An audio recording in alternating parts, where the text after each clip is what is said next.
నమస్కారం. 1621లో రాసిన Robert Burton రాసిన ఒక మాస్టర్పీస్ మరియు ప్రపంచంలోనే మొట్టమొదటి సైకియాట్రిక్ ఎన్సైక్లోపీడియా అని గర్వంగా చెప్పుకునే ది అనాటమీ ఆఫ్ మెలంచోలీ గురించిన ఈ విశ్లేషణకు స్వాగతం. ఈరోజు ఈ అద్భుతమైన మూల గ్రంథం గురించి చాలా లోతుగా, ఆసక్తికరంగా మాట్లాడుకుందాం. సరే, ఆలస్యం చేయకుండా ఈనాటి ఎజెండా చూసేద్దాం. ముందుగా ఈ పుస్తకం నేపథ్యం, ఆ తరువాత దీనిలోని మొదటి, రెండవ, మూడవ విభాగాలు, చివరగా దీనికున్న అద్భుతమైన సాహిత్య వారసత్వం, ఇలా అన్నీ వరుసగా తెలుసుకుందాం. ఇదొక మైండ్ బ్లోయింగ్ జర్నీ కాబోతోంది. ముందుగా మన మొదటి విభాగానికి వద్దాం. అసలు మొట్టమొదటి సైకియాట్రిక్ ఎన్సైక్లోపీడియా ఎలా పుట్టిందనే కాన్సెప్ట్. అసలు 17వ శతాబ్దంలోనే మానసిక ఆరోగ్యం మీద ఇంత భారీ ప్రాజెక్టు చేపట్టారంటే ఆశ్చర్యంగా ఉంది కదా. బర్టన్ సృష్టించిన ఈ విశ్వంలో కేవలం వైద్యం మాత్రమే కాదు, తత్వశాస్త్రం, ఖగోళశాస్త్రం, చివరకు మతం కూడా మానవ జీవితంతో ఎలా ముడిపడి ఉన్నాయో ఈ ముఖచిత్రం భలేగా చూపిస్తుంది. దీనిలో ఒక క్రేజీ ఫ్యాక్ట్ ఏంటంటే, బర్టన్ బ్రతికున్న కాలంలోనే ఈ పుస్తకం సైజ్ విపరీతంగా పెరిగిపోయింది. 1621 ఫస్ట్ ఎడిషన్లో దాదాపు 3.5 లక్షల పదాలు ఉంటే 1651 వచ్చేసరికి అది 5 లక్షల పదాలు దాటేసింది. విక్టర్ హ్యూగో రాసిన మహానవల లెస్ మిజరబుల్స్ కంటే ఇది పెద్దది అయిపోయిందంటే ఈ టాపిక్ మీద ఆయన ఎంతలా రీసెర్చ్ చేశారో మనం అర్థం చేసుకోవచ్చు.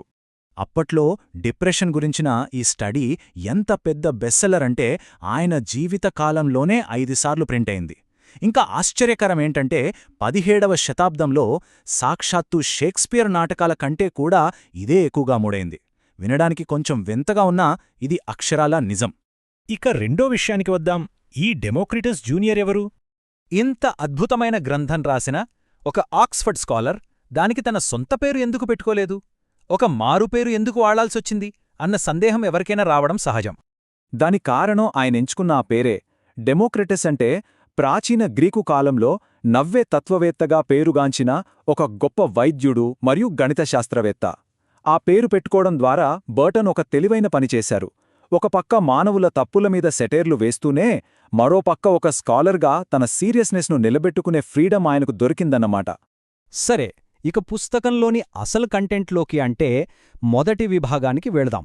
అదే కారణాలు మరియు లక్షణాలు. అప్పట్లో హ్యూమరల్ థియరీని బాగా నమ్మేవారు.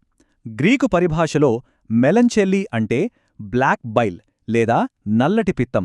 మన శరీరంలో ఉండే ద్రవాల బ్యాలెన్స్ తప్పడమే, ముఖ్యంగా ఈ బ్లాక్ బైల్ ఎక్కువవడమే మనిషిలోని ఆ తీవ్రమైన విషాదానికి కారణమని ఆ కాలంలో బలంగా నమ్మేవారు. బర్టన్ దాన్ని అక్కడితో వదిలేయలేదండోయ్. కారణాలన్నింటినీ చాలా లోతుగా రీసెర్చ్ చేశారు.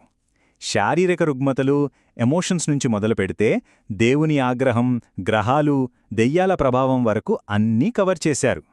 ఇక లక్షణాలను చూస్తే తలనొప్పి, నిరంతర భయం లాంటివి ఉంటే దాన్ని హెడ్ మెలంచోలీ అని, గుండె బరువుగా ఉండటం, పీడకలలు రావటం లాంటి వాటిని విండీ మెలంచోలీ అని చాలా స్పష్టంగా కేటగిరీలుగా విడదీశారు.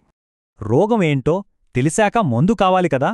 అందుకే రెండవ విభాగంలో ఈ డిప్రెషన్ నుంచి ఎలా బయటపడాలో పరిష్కారాలు వెతికారు. దీనికి ఒకే ఒక్క సింపుల్ టాబ్లెట్ లాంటి పరిష్కారం ఆయన చెప్పలేదు. ప్రార్థన చేయడం, జీవనశైలి మార్చుకోవడం, దానికి కారణమయ్యే వాటికి దూరంగా ఉండటం లాంటివి సూచించారు. అన్నిటికంటే ముఖ్యంగా హాస్యాన్ని ఒక అద్భుతమైన మందులా వాడమన్నారు. శారీరక, మానసిక, ఆధ్యాత్మిక అంశాలు అన్నీ కలిస్తేనే ఒక మనిషికి పూర్తి స్వస్థత చేకూరుతుందని ఆయన గట్టి నమ్మకం. ఇక మూడవ మరియు చివరి విభాగానికి వస్తే ఇక్కడ అత్యంత సంక్లిష్టమైన 2 విషయాల గురించి ఆయన మాట్లాడారు. అవే ప్రేమ మరియు మతం. యూజీసీ నెట్ లాంటి కాంపిటేటివ్ ఎగ్జామ్స్ రాసేవారికి ఈ పాయింటు చాలా ఉపయోగపడుతుంది సుమా. వాల్యూమ్ 3లో బర్టన్ ప్రేమను, మతాన్ని 2 వేర్వేరు రకాల మెలంచోలీలుగా విభజించారు. లవ్ మెలంచోలీలో హార్ట్ బీట్ తేడాగా ఉండటం, ప్రియమైన వాళ్లకు దూరమవుతామనే భయముంటే, రిలీజియస్ మెలంచోలీలో తీవ్రమైన నిరాశ, భయం, అదుపుతప్పిన భక్తిలాంటివి కనిపిస్తాయని ఆయన చాలా స్పష్టంగా వివరించారు. ఇంత చెప్పి ప్రేమ అనేది ఒక మానసిక రుగ్మతలాంటిది అన్నా కూడా ఆయన దాన్ని పూర్తిగా నెగటివ్గా చూడలేదు. కళలకు, గొప్ప కవిత్వానికి, అసలు మానవజాతి మనుగడ కొనసాగడానికి ఆ ప్రేమ అనేదే ఒక చోదక శక్తి అని, దానికొక అందమైన కోణం కూడా ఉందని ఆయన అంగీకరించారు. ఇక చివరగా ఈ 17వ శతాబ్దపు అద్భుతం యొక్క శాశ్వతమైన సాహిత్య వారసత్వాన్ని మనం ఒకసారి గుర్తు చేసుకోవాలి. వాస్తవానికి ఇది స్టార్ట్ అయింది ఒక మెడికల్ టెక్స్ట్లానే, అయినా కాలక్రమేణా ఇదొక గొప్ప సాహిత్య నిధిగా మారిపోయింది. శామ్యుయల్ జాన్సన్, జార్జ్ లూయిస్ బోర్గెస్ లాంటి ఎందరో గొప్ప రచయితలు దీనికి పెద్ద ఫ్యాన్స్ అయిపోయారు. అంతేకాదు ప్రముఖ రొమాంటిక్ కవి జాన్ కీట్స్ అయితే ఇది తనకు అత్యంత ఇష్టమైన పుస్తకమని స్వయంగా ప్రకటించారు. దీన్ని బట్టి బర్టన్ ఆలోచనలు ఆయన కాలం కంటే ఎంత అడ్వాన్స్డ్గా ఉన్నాయో మనం అర్థం చేసుకోవచ్చు. ఈనాటికి మనం చెప్పుకునే ఆధునిక bio, psycho, social, mental health మోడల్స్కు, పాశ్చాత్య కాగ్నిటివ్ సైన్స్కు ఈ పుస్తకమే ఒక బలమైన పునాది అనడంలో ఎలాంటి సందేహం లేదు. ముగింపుగా ఇదంతా మనల్ని ఒక లోతైన ఆలోచనలో పడేస్తుంది. 400 ఏళ్ల తర్వాత ఈరోజు ఆధునిక సైన్స్ చెబుతున్న మైండ్ బాడీ కనెక్షన్ గురించిన విషయాలు బర్టన్ అప్పట్లోనే చెప్పిన ఆ సంక్లిష్టమైన విషాదపు వలయానికి అద్దం పడుతున్నాయి కదా.